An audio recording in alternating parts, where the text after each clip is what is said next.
Graças e paz, irmãos.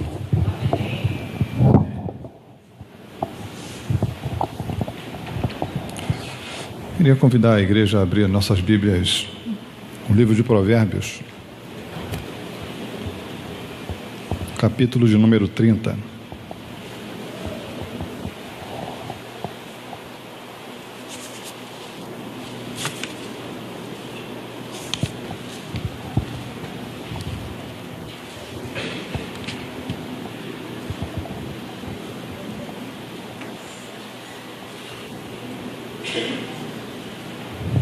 Provérbios 30.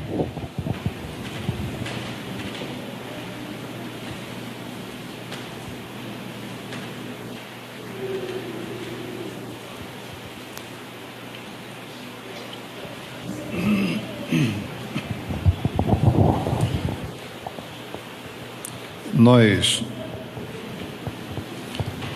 conhecemos o livro dos Provérbios como um daqueles livros chamados sapienciais, porque eles traduzem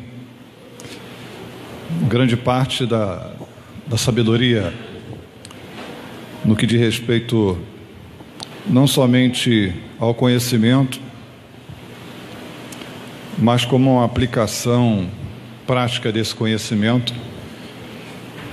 e, sobretudo, o conhecimento é a prática daquilo que vem da lei do Senhor, dos escritos, dos profetas, fazendo referência à palavra de Deus como a fonte dessa sabedoria, desse conhecimento. Sendo que sabedoria e conhecimento não são sinônimos, hoje nós podemos ter um montante, uma quantidade de conhecimento muito grande. E se você tem hoje o celular na mão, você tem lá o Google, você tem uma grande parcela de conhecimento ali. Wikipedia, sabendo usar e filtrar informações com fontes duvidosas e sabendo adquirir as fontes corretas, eu posso dizer que você tem uma grande quantidade de conhecimentos em suas mãos. O que vai mudar é que, ao invés de esse conhecimento estar depositado no seu cérebro, na sua memória, ele vai estar depositado numa memória auxiliar, que é o seu celular, que é a nuvem, que é a rede mundial de computadores, que vai ser aí o grande cérebro, entre aspas, acumulador de conhecimento, vai ser a grande memória auxiliar de cada um de nós. Partindo desse princípio, eu posso fazer perguntas aqui sobre quaisquer temas mais complicados que pareçam, e se eu der 5 minutos para cada um de vocês, vocês vão no Google e vão dar alguma resposta minimamente razoável para mim. Porque você tem uma memória auxiliar, que não é a sua memória orgânica, que não são os seus neurônios, é uma memória eletrônica, mas você vai recorrer a ela e você vai, através desse conhecimento, dar respostas a questões que sejam colocadas. Então, a partir dessa definição, não é muito difícil a gente entender que sabedoria não é sinônimo de conhecimento. Porque cá para nós, se nós temos tanto conhecimento e tão disponível assim, e a humanidade está do jeito que está na cara que isso não é sinônimo de sabedoria. Então, a sabedoria, sendo a boa prática do bom conhecimento aplicado à vida diária, e principalmente advindo do nosso banco de dados principal, que é a palavra de Deus, que Deus deixou registrado para nós aqui, esse código em hebraico e grego, para que nós decifrássemos e estivéssemos executando isso. Então, a prática desse código deixado para nós, ele pode ser chamado de sabedoria, dado que não somente A fonte é confiável, como também os resultados da sua prática são também confiáveis. Então nós olhamos a maioria dos provérbios escritos por Salomão. O de número 30 não é Salomão. Aqui diz palavras de Agur. E vai haver aí, vários comentários sobre tentar descobrir quem é Agur. E então nós temos aqui provérbios de Salomão, com muitas exposições de frases curtas que tendem a traduzir essa sabedoria que deve ser aplicada na prática.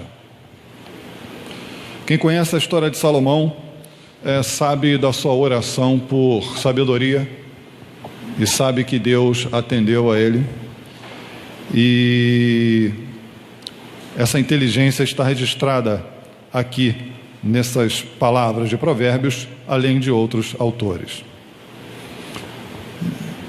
Eu ouso dizer que, se ao menos o livro de Provérbios, eu não cheguei nem no Novo Testamento ainda, mas se ao menos o livro de Provérbios fosse um manual de conduta ética de nossos governantes, por exemplo, muita coisa estaria resolvida no Brasil. Um dos problemas no que diz respeito à religião é que, em boa parte, a religião ela é alienada como algo pertencente. Ela é alijada a um campo como algo pertencente a pessoas que creem no amigo invisível e que têm, muitas vezes, até a sua sanidade mental questionada. Ou seja, a loucura. Muitas vezes, a religião ela é jogada no campo da chacota, da dúvida e da loucura. Não à toa, Paulo vai falar aos Coríntios que a loucura de Deus é mais sábia do que os homens. Então, se isso daqui é uma loucura, é a tal loucura de Deus que é mais sábia do que os homens. E eu entendo, até arrisco dizer que Paulo usou a ironia para dizer isso, porque para chamar Deus de louco e os homens de sábios só pode ser ironia. Então a loucura de Deus ela é mais sábia do que os homens. Então Paulo usa essas palavras. E dessa maneira, nós, passeando pelo livro de Provérbios, vamos ver muitos, mas muitos conselhos práticos. E mais próximo ao capítulo 30, se nós olharmos um pouco antes, aqui no 27, 28, 29, nós vamos ver falando muito nessa questão de governo, de príncipe, de perversidade, de justiça, de fidelidade, de infidelidade. Vai falar muito da consequência disso na vida do povo, onde, por exemplo, no 28, versículo 2, vai falar: por causa da transgressão na terra, mudam-se frequentemente os príncipes, mas por um sábio e prudente se faz estável a sua ordem. Então, essas verdades práticas, essa sabedoria secular, milenar, está colocada aqui. E no capítulo 30, o homem chamado Agur, está registrado aqui suas palavras, e diz assim: disse o homem: fatiguei-me, ó Deus, fatiguei-me, ó Deus, e estou exausto, porque sou demasiadamente estúpido para ser homem, não tenho inteligência de homem, não aprendi a sabedoria, nem tenho o conhecimento do santo. E sinceramente, acho que a cada dia, eu acho que sem tirar nem pôr e sem usar de poesia, eu aplico a cada dia essas palavras a mim. no sentido de que quando o homem muitas vezes ele pensa que alcançou a sabedoria, quando o homem muitas vezes ele pensa que alcançou o conhecimento, ele na verdade alcançou o falso conhecimento e a falsa sabedoria, que tem na verdade o nome de orgulho. E quando no alto pedestal do nosso orgulho nós nos achamos tão especiais, tão diferentes, tão melhores, tão conhecedores, tão santos, nós talvez nem precisemos de um remidor. Talvez nós, com o nosso orgulho, pratiquemos uma auto-remissão. E assim, essas palavras de Provérbios vêm expor a intimidade de um homem que ele olha para a lei de Deus, ele contempla aquilo que ele acredita sobre Deus e ele chega à conclusão: fatiguei-me, ó Deus, e estou exausto, porque sou demasiadamente estúpido para ser homem, não tenho inteligência de homem, não aprendi a sabedoria, nem tenho o conhecimento do santo. E nós podemos entender esses primeiros versículos, avançando um pouco, onde ele vai continuar a sua explanação. Então ele entra num primeiro momento, diante de Deus, numa atitude de reconhecimento, de auto-reconhecimento, numa atitude de entender que, diante daquilo que ele diz aqui no 3, nem tenho conhecimento do santo, ele expõe a sua incompetência, a sua inabilidade, a sua incapacidade de ser algo maior do que um estúpido diante de toda a grandeza que o conhecimento do santo representa. Quem ouve a proclamação dos salmos, e hoje foi cantado aqui mais uma vez, onde o Salmo 139, na música do grupo Prisma, né? Asas da Alva, fala sobre a onisciência de Deus. Quem entende o que isso quer dizer, ou um pouco do que isso quer dizer, vai imediatamente identificar, nesse sentido, a sua estupidez, a sua limitação, a sua fragilidade diante do conhecimento do santo. E então ele vai continuar falando: quem subiu ao céu e desceu? Quem encerrou os ventos nos seus punhos? Quem amarrou as águas na sua roupa? Quem estabeleceu todas as extremidades da terra? Qual é o seu nome e qual é o nome de seu filho, se é que sabes? E ele continua: toda a palavra de Deus é pura, ele é escudo para os que nele confiam. Nada acrescentes às suas palavras, para que não te repreendas e sejas achado mentiroso.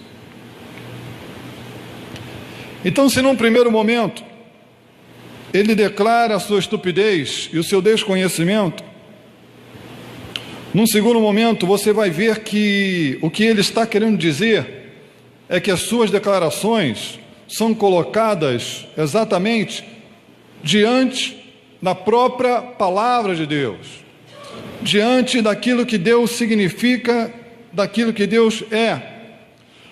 Porque, fazendo essas considerações que parecem considerações muito ríspidas a respeito de si mesmo, ele vai declarar: toda a palavra de Deus é pura, ele é escudo para os que nele confiam. Então, na verdade, ele tem um conhecimento a respeito da palavra de Deus. O que nós percebemos é um contraste criado que muitas vezes, se você olhar do ponto de vista daquilo que chamamos da defesa da fé, da apologética, um dos problemas que há em algumas exposições é quando se fala, por exemplo, em necessidade de arrependimento, em necessidade de salvação, quando sequer se começou a explicar para aquela pessoa o porquê disso. Então, quando João falou arrependei-vos, ele não falou apenas arrependei-vos. Vamos me arrepender de quê? Vou ser salvo de quê? A pergunta é essa, e é uma pergunta honesta. Me arrepender de quê? Ser salvo de quê? E então, numa construção racional, lógica, porque a fé não despreza a sua razão, numa construção racional, lógica, você tem que entender que o arrependimento e a salvação se devem a um pecado original, se deve à transmissão desse pecado à humanidade, se deve a um estado miserável em que o homem se encontra. Então há esse discurso dentro da apologética, que muitas vezes o discurso pode falhar por não considerar esse estado inicial. E uma coisa que eu acho interessante no capítulo 30 de Provérbios é que ele considera essa estupidez inicial, o seu estado miserável e estúpido diante de Deus, para depois considerar que toda a palavra de Deus é pura e ele é escudo para os que nele confiam, a ponto de dizer: nada acrescentes às suas palavras, para que não te repreenda e sejas achado mentiroso. Então há uma contrapartida do autoconhecimento e há a consequência desse autoconhecimento, que é encontrar na palavra de Deus o escudo que protege os que nele confiam. Então, quando João, por exemplo, falou arrependei-vos, ele falou o que? Arrependei-vos porque é chegado. Ele está numa linha do tempo. João não falou apenas arrependei-vos. Eu conheci um homem, não sei se ele é vivo ainda. Eu tenho certeza que alguém aqui já ouviu esse homem no trem. Arrependei-vos. Eu tenho certeza que eu não estou sozinho nessa. Eu já vi um irmão fazendo assim. Ele não falava nada, só falava arrependei-vos. Arrependei-vos. Você passava lá outro dia, ele estava lá, arrependei-vos. Não estou fazendo uma crítica a ele, se é certo ou se é errado, só estou citando que existia esse homem lá. Então, o discurso de João não foi só arrependei-vos, e cadê João? Foi embora. Não, ele disse arrependei-vos. Ué, e aí, estão perdidos? Arrependei-vos, pois é chegado o reino. Arrependei-vos, porque ele estava abrindo o caminho para aquele que veio tirar o pecado do mundo. E estou fazendo uma citação de João Batista e uma de João, que estava lá no batismo de Jesus, que estava lá abrindo o caminho para Jesus. E nós vamos ver o João Evangelista falando grandemente dessa divindade de Cristo e registrando grandemente as palavras da salvação, onde João 3,16 é um dos versículos centrais da Bíblia, onde Deus amou o mundo de tal maneira que deu o seu único Filho, para que todo aquele que nele crê não pereça, mas tenha vida eterna.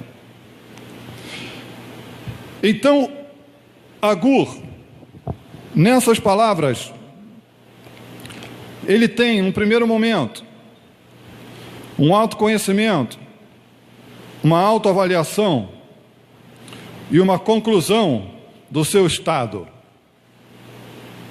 No segundo momento, ele reconhece que, apesar dele ter esse estado, apesar dele ter essa limitação, apesar dele ter essa dificuldade, ele tem o escudo para que ele possa se proteger na palavra de Deus, classificando essa mesma palavra como pura. E no terceiro momento, ele vai fazer uma oração. E há comentaristas que ousam dizer que há aqui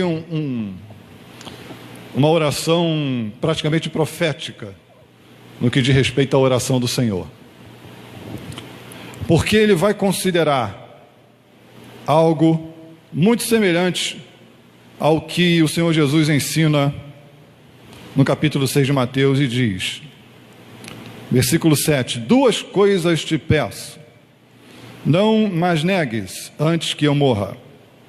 Afasta de mim a falsidade e a mentira. Não me deis nem a pobreza, nem a riqueza. Dá-me o pão que me for necessário. Para não suceder que, estando eu farto, te negue e diga, quem é o Senhor? Ou que, empobrecido, venha a furtar e profane o nome de Deus. Mas, não obstante esta oração se refletir no Novo Testamento, nas palavras de Jesus Cristo, não é uma oração que obtém muito sucesso em determinados segmentos religiosos que pregam, em primeiro lugar, a prosperidade material e a riqueza. São instituições que falam isso abertamente, que declaram isso, e que claramente vão contra o ensino e o texto bíblico. Então, uma pessoa que passa pelas portas de uma igreja, querendo entrar, para encontrar atrás dessas portas um pote de ouro, ela poderia estar em qualquer outro lugar que oferecesse a mesma coisa.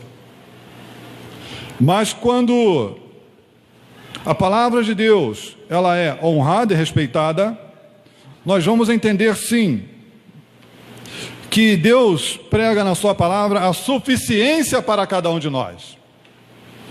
A suficiência. Dá-me o pão que me for necessário.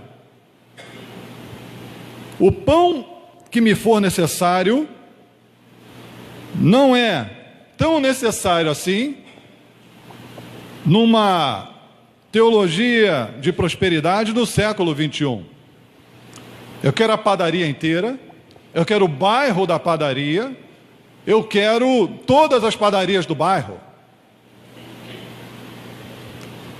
Então nós vimos o Senhor Jesus Cristo multiplicando pães. Quando acabaram os pães e ele ofereceu o pão da vida,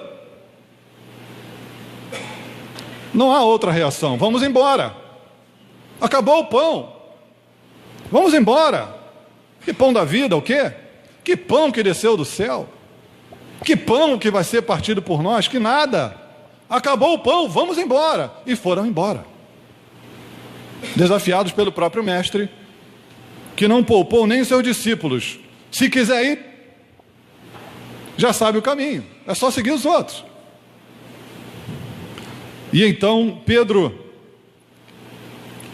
numa atitude de Agur, Pedro, numa consciência de Agur, ele disse, para onde iremos nós?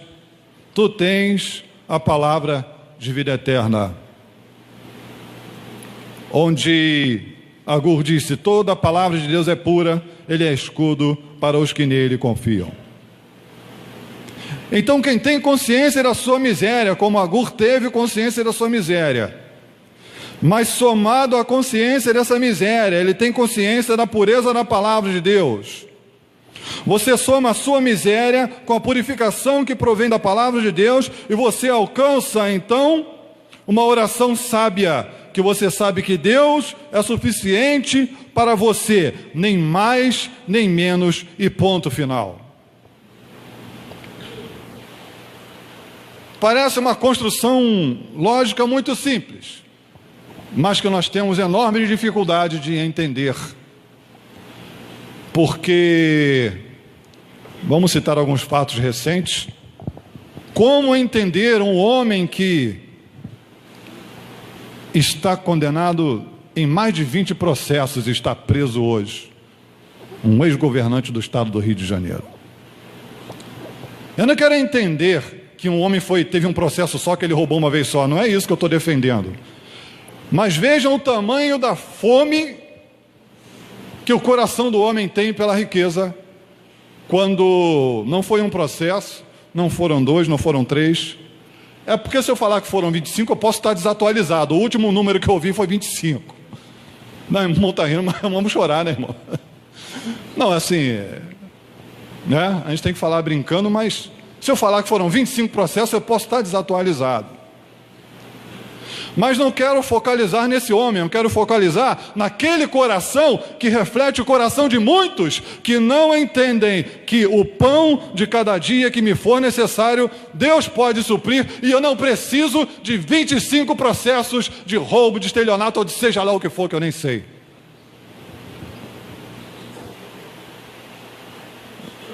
E então, quando nós olhamos para esse ensino que o Senhor Jesus traz em Mateus, no capítulo 6,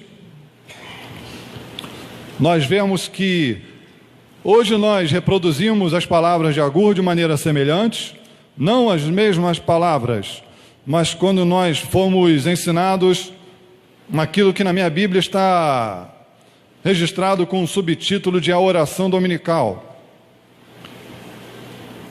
e onde ele vai dizer, no versículo 11 do capítulo 6, o pão nosso de cada dia dá-nos hoje. Então, sim, nos encontramos num estado de desconhecimento e, usando as palavras de Agur, de estupidez diante de Deus. Mas, justamente porque nós nos encontramos nesse estado, Deus então nos proporciona a sua palavra e deixa ela escrita para cada um de nós. E através desse conhecimento registrado e escrito há milênios, nós podemos então encontrar a misericórdia de Deus e saber que para esse estúpido aqui tem um espaço diante da misericordiosa e infinita graça de Deus. Mas diante de um reconhecimento de que há uma palavra pura e que não deve ser deturpada, que não deve ser alterada.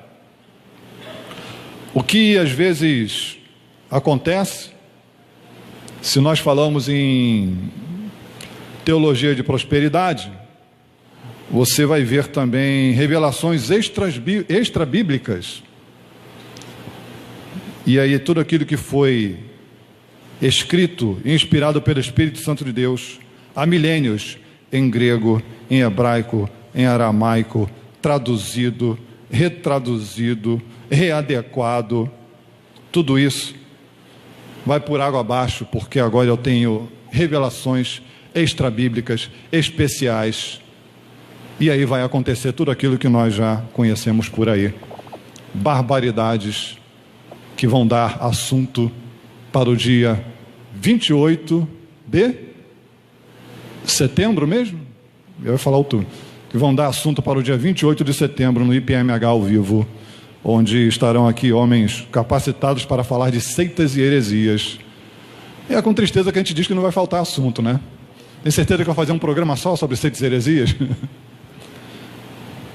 Porque não há a possibilidade de você basear uma vida cristã em revelações extra-bíblicas, em igualdade com a revelação bíblica.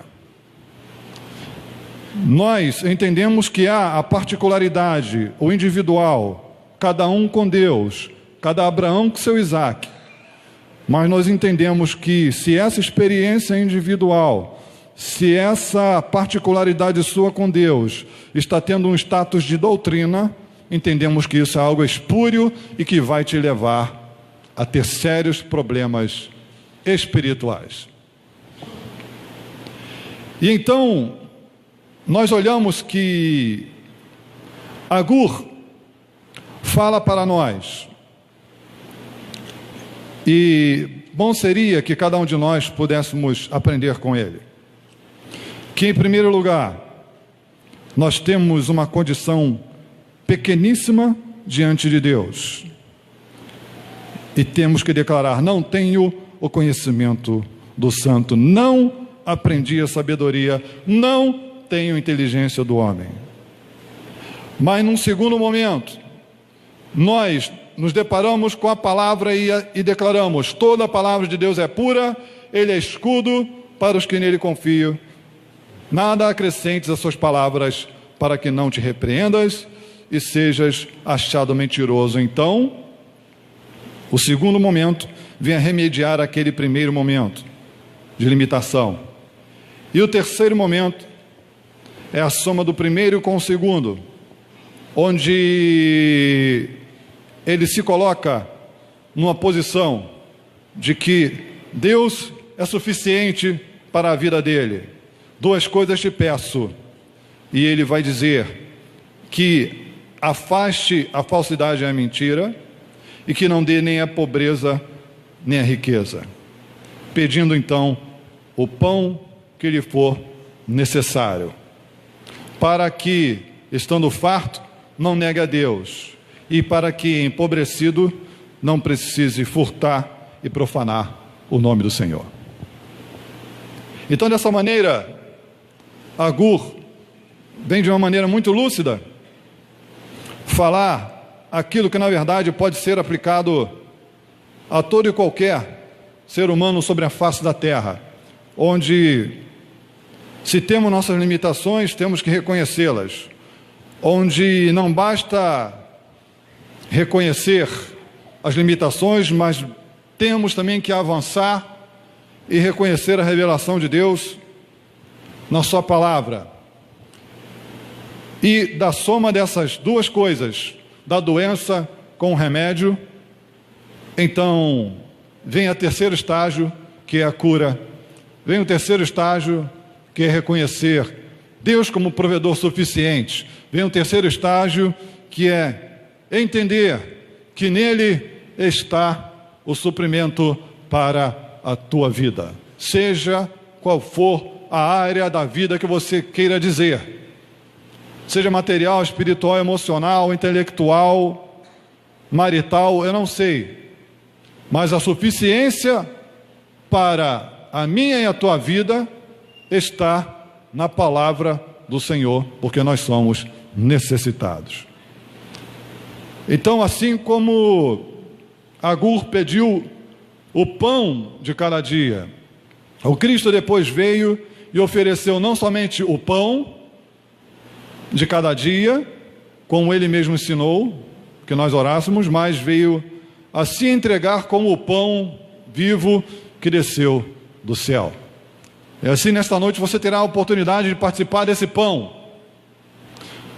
não como o pão de cada dia, não porque eu não tomei café de tarde e esse pãozinho vai encher um pouquinho do meu estômago e eu vou poder dormir com... Não, mas porque ele representa o pão da vida que desceu dos céus e que foi partido por cada um de nós, conforme o nosso reverendo sempre reafirma e ministra em cada dia em que essas bandejas são distribuídas em meio ao povo de Deus. Então, que essa palavra assim possa estar nos lembrando da nossa condição, possa estar nos lembrando que há uma palavra pura que é escudo, e que possa nos fazer buscar a suficiência em Deus, e não a suficiência no mundo, porque você falar em suficiência no mundo, insuficiência nessa sociedade, insuficiência na política, insuficiência no poder, é você estar falando de um poço sem fundo. Não há suficiência para essas coisas que estão aí. A suficiência será alcançada quando o verdadeiro e justo governante estabelecer o seu reino e colocar todos esses sistemas por terra. Aí sim, o Jeová Jiré, aí sim, o pão da vida será a suficiência governante e presente para todo aquele que estiver de pé. Que assim, então, participemos desse pão que o reverendo irá ministrar e que a palavra continue nos elucidando a cada dia. Amém.